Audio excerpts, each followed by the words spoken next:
revolutionary bionic hand fuses with the woman's bones, muscles, and her nerves. 50-year-old Swedish woman who lost her hand in a farming accident has been fitted with a cutting-edge prosthesis that has proved transformational. The bionic hand is based on revolutionary technology that connects directly to users' bones, muscle, and nerves, creating a hand-machine interface that allows AI to translate brain signals into precise yet simple movements. The woman who received the bionic hand, Karin, whose full name is undisclosed, now has a limited sense of touch and can move all 5 of her bionic fingers individually with a success rate of 95%. After 2 decades of living without a right hand, she can now carry out 80% of her usual daily activities, like preparing food, picking up objects, zipping and unzipping clothes or bags, and turning doorknobs or screws. What's more, after receiving the prosthetic hand, Karin's excruciating phantom pain, which she said felt as though her hand was going through a meat grinder, decreased significantly. Karin said, "I have better control over my prosthesis, but above all, my pain has decreased. Today, I need much less medication," she said. The international team of engineers who worked on the bionic hand recently shared Karin's success with the journal Science Robotics. The researcher who comes from Sweden, Italy, and the researchers from Sweden, Italy, and Australia say it's the first time that a robotic hand with internal electrodes has shown long-term viability for amputations below the elbow.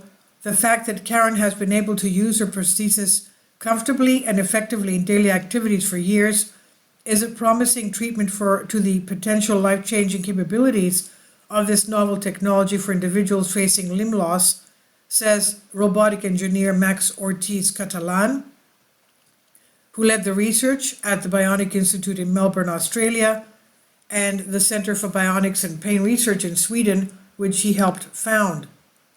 When Karin was initially fitted with the prosthesis 3 years ago, researchers say the technology was one of a kind. No other hand prosthesis on the market contain embedded sensors. To this day, most models have sensory electrodes on the outside, just under the skin of the robot. This convention, however, dilutes the quality and quantity of sensory signals going to and from the robotic hand, limiting its control, a problem that has plagued prosthetic technology since it first arose about 60 years ago. Over the last decade, Ortiz-Catalan had been working on a better solution that relies on osseointegration, that is, integrating with the bones. Basically, that means that when an implant is placed into a person's bone, the bone cells will grow tightly around it. This integration is so strong that we can actually attach the artificial limb directly into the skeleton, explains Ortiz-Catalan in a video. When this technique is combined with reconstructive surgery, Ortiz-Catalan argues that he can truly integrate biology and electronics. To provide an interface for Karin's prosthesis to connect to, 2 implants were placed in her ulna and radius bones. A muscle graft from her leg was then connected to these implants, giving the severed muscles and nerves in the stump of Karin's arm something to reattach to. Importantly, these muscle grafts contain electrodes to amplify signals to the interface. Because the prosthesis is directly anchored to the bone, researchers say it's much more comfortable for patients to wear than conventional ball and socket prosthesis. And what's more, because the sensory electrodes are embedded inside the robotic hand instead of on the outside, direct neural stimulation is consistently and reliably perceived by the hand. Compared to a conventional prosthesis, this new technology improved Karin's grip precision by nearly 4-fold. The prosthetic hand has been named Mia Hand, and it was developed by the Italian company Presilia, which specializes in robotic and biomedical devices, and funded by the European Commission.